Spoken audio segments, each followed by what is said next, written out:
সম্মানিত হাজিরিন, আজকে আপনাদের খেদমতে পবিত্র কাবা শরীফ কনস্ট্রাকশন, রিকনস্ট্রাকশন, নির্মাণ এবং পুনর্নির্মাণ কয়বার করা হয়েছিল সেই বিষয়ে আলোচনা করার ইচ্ছা পোষণ করেছি। আল্লাহ যেন আমাকে বলার, আপনাদেরকে শুনে আমল করার তৌফিক দান করে, জুড়ে বলে আমিন। বুখারী শরীফের বর্ণনা অনুযায়ী কাবা শরীফ কনস্ট্রাকশন, রিকনস্ট্রাকশন, নির্মাণ, পুনর্নির্মাণ করা হয়েছিল মোট 12 বার। বলুন কয়বার? 12 বার। 1 নম্বরে এই কাবা শরীফ নির্মাণ করেছিলেন আদম আলাইহিস সালাম। সৃষ্টির 2000 বছর পূর্বে ফেরেশতারা নির্মাণ করেছিলেন। সুবহানাল্লাহ।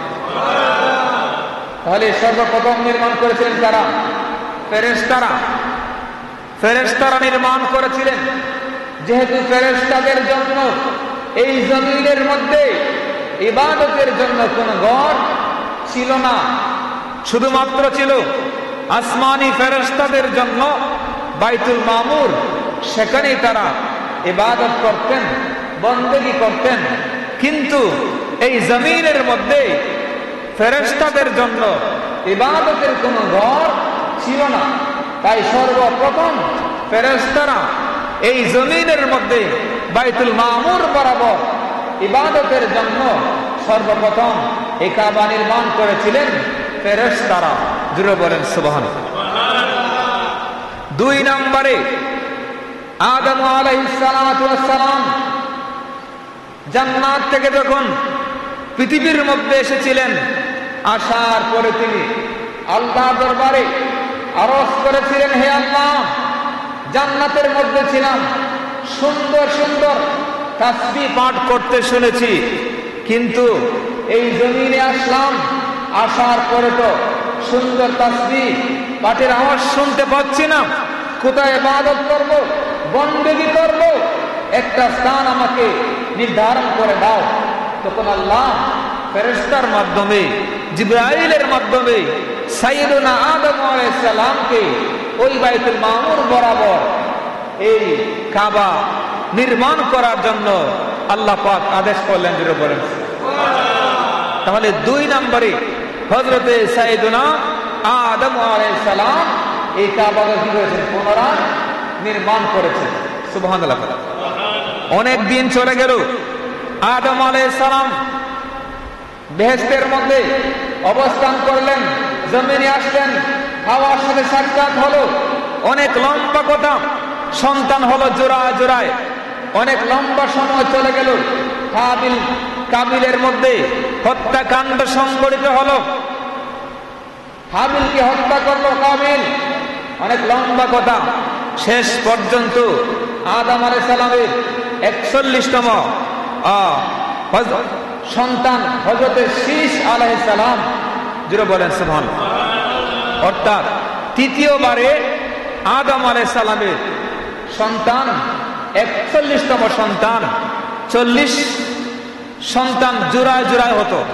41তম বারে একজন সন্তান হয়েছে, যিনার নাম হলো হযরতে শীস আলাইহিস সালাম।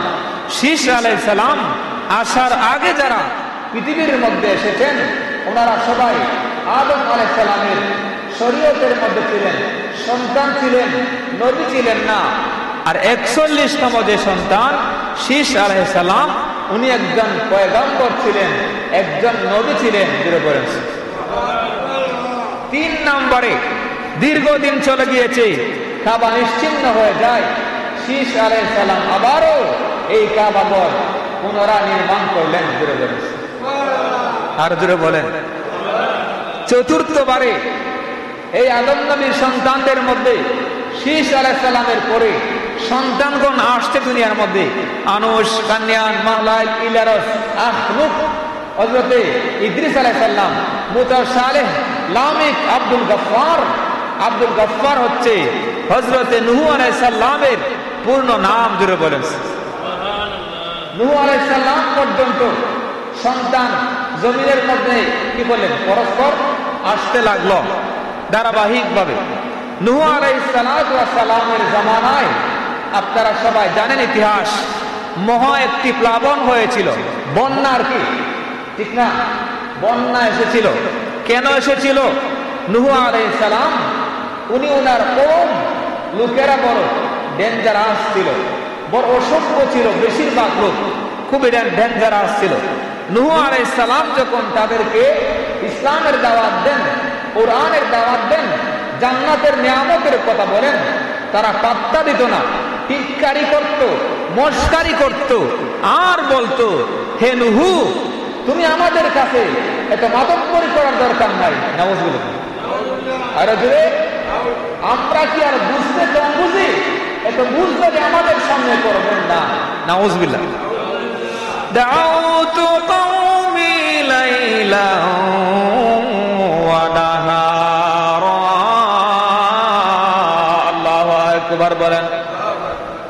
নূহ আলাইহিস সালাম উনার কওমের নিকট যখন বারবার দাওয়াত দিচ্ছেন, হে আমার কওমের লোকেরা, হে আমার কওমের লোকেরা, আল্লাহর দিকে ফিরে আসো, ওয়াহদানিয়তের দিকে ফিরে আসো, জান্নাতের দিকে ফিরে আসো। দিন রাত মিল্লা 24 ঘন্টা 9 বছর পর্যন্ত ইসলামের দাওয়াত দিয়েছেন, কিন্তু তারা টিটকারি করে, মস্কারি করে, বরং বারবার বলে, ক্বালু ইয়া নূহ ক্বাদ জাদালতানা ফাআকসারতা জিদালানা ফাআতিনা বিমা তাইদুনা ইন কুনতা মিনাস সাদিকিন। আল্লাহু আকবার। নূহ আলাইহিস সালাম বারবার যখন নামাজের কথা বলেন, আল্লাহর কথা বলেন, পরকালের কথা বলেন, মৃত্যুর কথা বলেন, জাহান্নামের কথা বলেন, জাহান্নামের সাপ বিচ্ছুর কথা বলেন, তারা বলতে লাগলো, হে নূহ আলাইহিস সালাম, বারবার আমাদেরকে আগুনের ভয় দেখাচ্ছ, বারবার আমাদেরকে আযাব আর গজবের ভয় দেখাচ্ছ। তুমি যদি আল্লাহর পক্ষ থেকে সত্যবাদী হও, একটা গজব আইনা প্রমাণ কইরা দেখাও। যদি একটা গজব আইনা প্রমাণ কইরা দেখাইতে পারো, আমরা বিশ্বাস করব, তোমার কথা মানবো, আমরা কালমা পড়ে মুসলমান হয়ে যাব। বারবার আমাদেরকে বিরক্ত করছো। যদি তোমার সৎ সাহস থাকে, যদি তুমি সত্যবাদী হও, একটা গজব আইনা, একটা আমরা দেখাও, তাইলে আমরা তোমার মানবো, নাইলে তোমার আমরা মানি না। আমরা বাস্তবে বিশ্বাসী, প্র্যাকটিক্যাল না দেখাও আমরা। নূহ আলাইহিস সালাম আল্লাহর দরবারের মধ্যে ফরিয়াদ করলেন, আল্লাহ, আমার কওমের লোকেরা আমার কথা মানে না, বারবার তারা মোকাবেলা করতে চায়, তোমার গজবান্না দেখাইবার কথা বলে। আল্লাহ রব্বুল আলামিন বললেন, হে নূহ আলাইহিস সালাম, সুন্দর করে একটা জাহাজ তৈরি করো, আর যারা আমাকে বিশ্বাস করেছে, কালমা পড়ে যারা মুসলমান হয়েছে, মুসলমানদের সংখ্যা ছিল 40 মতান্তরে 70। 9 বছর চিল্লাইয়া 9 বছর দাওয়াত দিয়া মাত্র 40 বা 70 বা 80, বিভিন্ন মত আছে। আর আল্লাহ বলেছেন, হে নূহ, জাহাজ তৈরি করার পরে তাদেরকে নিয়ে তুমি ওয়াকালা ইরকাবু ফিহা বিসমিল্লাহি মাজরাহা ওয়া মুরসাহা ইন্না রাব্বি লাগাফুরুর রাহিম। আল্লাহু আকবার। যারা আমারে মানছে তারারে লইয়া তুমি জাহাজের মধ্যে আরোহণ করো। নূহ আলাইহিস সালাম আল্লাহর দেওয়া ফ্রেম মোতাবেক জাহাজ তৈরি করার পরে তাদেরকে নিয়ে আরোহণ করলেন, আর সাথে সাথে শুরু হলো, وقال نوح رب لا تذر على আরদি মিনাল কাফিরিনা দাইয়ারা। আল্লাহু আকবার। যখন তিনি অভিসম্পাত করে দিলেন, আসমান থেকে বৃষ্টি নামতে লাগলো, জমিন থেকেও পানি উঠতে লাগলো, চতুর্দিকে বৃষ্টি আর বৃষ্টি, পানি আসতে আসতে গোটা পৃথিবীর সব পানির নিচে ডুবে গেল। একমাত্র নূহ আলাইহিস সালামের জাহাজ ছাড়া সব পানির নিচে ডুব গিয়া আল্লাহ এদেরকে ধ্বংস করে দিয়েছেন। বলুন সুবহানাল্লাহ। আরো জোরে বলেন না আল্লাহু আকবার বলেন। শেষ পর্যন্ত নূহ আলাইহিস সালাম এই নৌকাটা 6 মাস পর্যন্ত ভাসমান ছিল। বলুন, 6 মাস পর্যন্ত পানির নিচে যারা ছিল, আর কিছু আছে? আছে আর কিছু? সব এই যে কাবাঘর নিশ্চিহ্ন হয়ে যায়, সব কিছুই নিশ্চিহ্ন হয়ে যায়। তারপরে নৌকার মধ্যে যারা ছিল এদের থেকে আবার বংশ বিস্তার শুরু হলো। নৌকা বলাটা শুদ্ধ হবে না, যেহেতু যে বিশাল একটা ব্যাপার, জাহাজ বলবেন। এই জাহাজের মধ্যে নূহ আলাইহিস সালামের 3 জন সন্তান ছিল। কয়জন বলেন? 3 জন সন্তান, হাম, সাম, ইয়াফস। এই 3 সন্তান থেকে আপনার ইয়াফস থেকে আবার এদের থেকে বংশ বিস্তার শুরু হলো। নূহ আলাইহিস সালামকে আদমে সানি বলা হয়, যেহেতু নূহ আলাইহিস সালামের প্লাবনে সব ধ্বংস হয়ে গিয়েছে, ওনার থেকে আবার বংশ বিস্তার শুরু হয়েছে। সুবহানাল্লাহ। আবার বংশ বিস্তার শুরু হলো। দুরূদ পড়েন আল্লাহুম্মা সাইয়্যিদিনা মাওলানা মুহাম্মাদ ওয়া আলা আলি সাইয়্যিদিনা।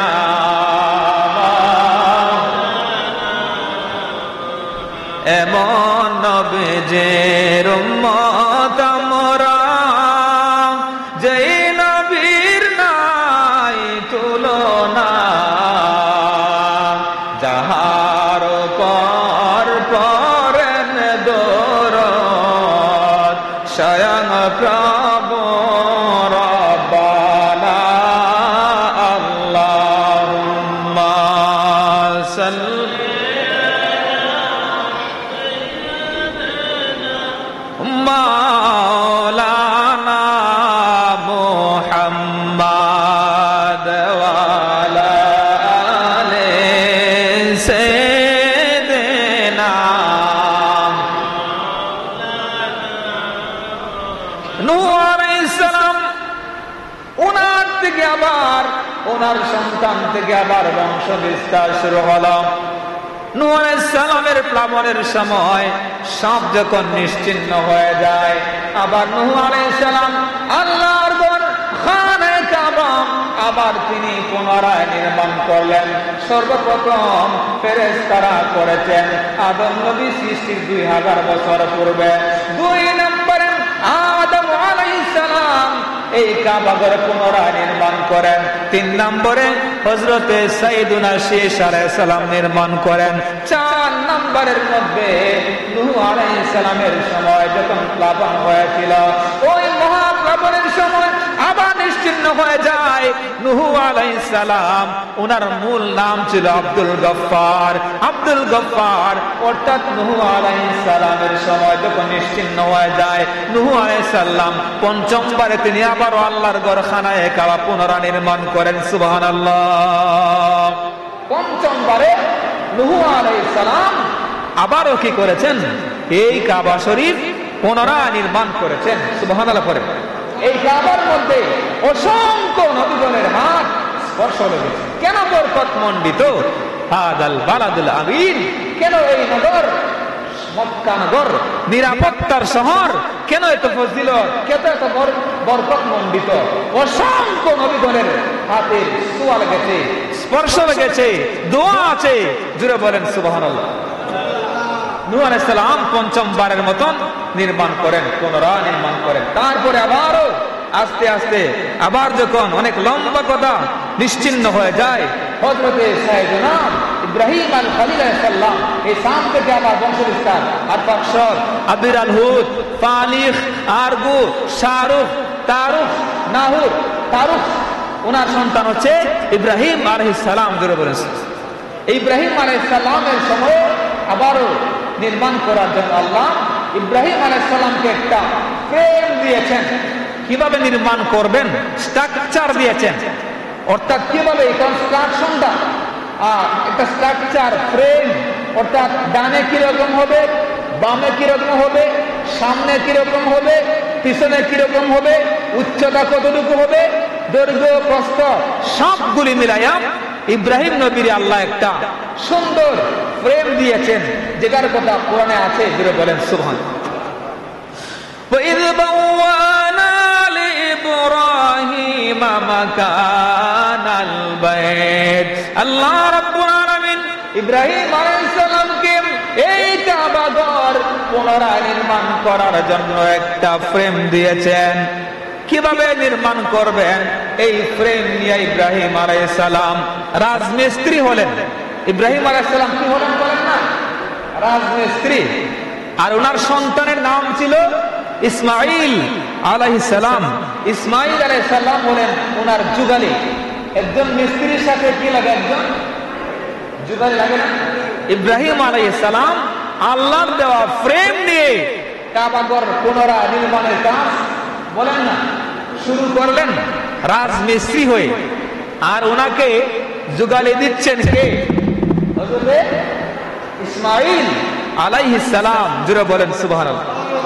আল্লাহ এই কথাটাই নোট করেছেন বাকারা, সূরা বাকারা 127 নম্বর আয়াত। وَإِذْ يَرْفَعُ إِبْرَاهِيمُ الْقَوَاعِدَ مِنَ الْبَيْتِ وَإِسْمَاعِيلُ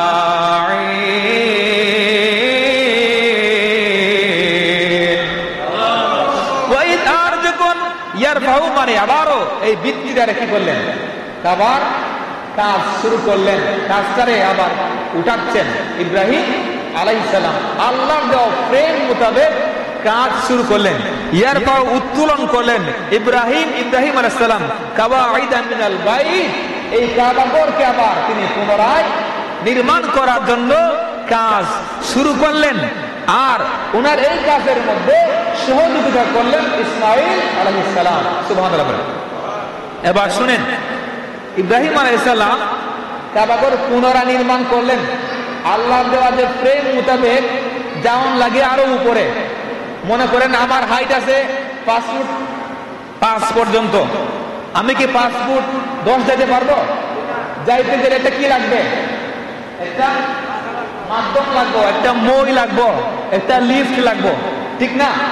ইব্রাহিম আলাইহিস সালাম আল্লাহ যে ফ্রেম দিয়েছেন এই ফ্রেম মোতাবেক আরো ধরুন 50 ফুট আর উপরে যাইতে হবে। কিন্তু উনার হাইট অনুযায়ী উনার যতটুকু যায় ততটুকু কাবা ঘর কি করলেন? নির্মাণের কাজটা শেষ করলেন, কমপ্লিট করলেন। গভীর মনোযোগ। কমপ্লিট করার পরে উনি বাকি কাজটা কেমনে করবেন? তিনি উনার সন্তান ইসমাইলকে বললেন, বাবা তুমি একটা কাজ করো। 3টা পাহাড়ের কথা হাদিসে পাকের মধ্যে আছে, তার মধ্যে একটা হচ্ছে জাবাল আবু কুবাইস পাহাড়। ইব্রাহিম বললেন, সন্তান তুমি যাও কুবাইস পাহাড় থেকে একটা পাথর নিয়ে আসো। এই পাথরের উপর ভর করে আমি বাকি কাজটা সম্পন্ন করবো। জোরে বলেন, একটু জোরে বলেন না। এবার ইসমাইল আলাইহিস সালাম যা বলে আবু কুবাইস পাহাড়ের মধ্যে গেলেন। যাওয়ার পরে আল্লাহ জিবরাইলকে পাঠাইয়া ইসমাইল আলাইহিস সালামের সঙ্গ বিরাইয়া দিলেন। আর জিবরাইল আলাইহিস সালাম ইসমাইলকে নিয়ে 2টা পাথর, একটা পাথর ডান হাতের মধ্যে, ইসমাইল আলাইহিস সালামের ডান হাতের মধ্যে একটা পাথর আর বাম হাতের মধ্যে 8টা পাথর ধরাই দিলেন। জোরে বলেন, একটু জোরে বলেন না। এবার শুনেন, পাথর কয়টা বলেন না? পাথর কয়টা? 2টা। একটা হলো ডান হাতে আর একটা বাম হাতে।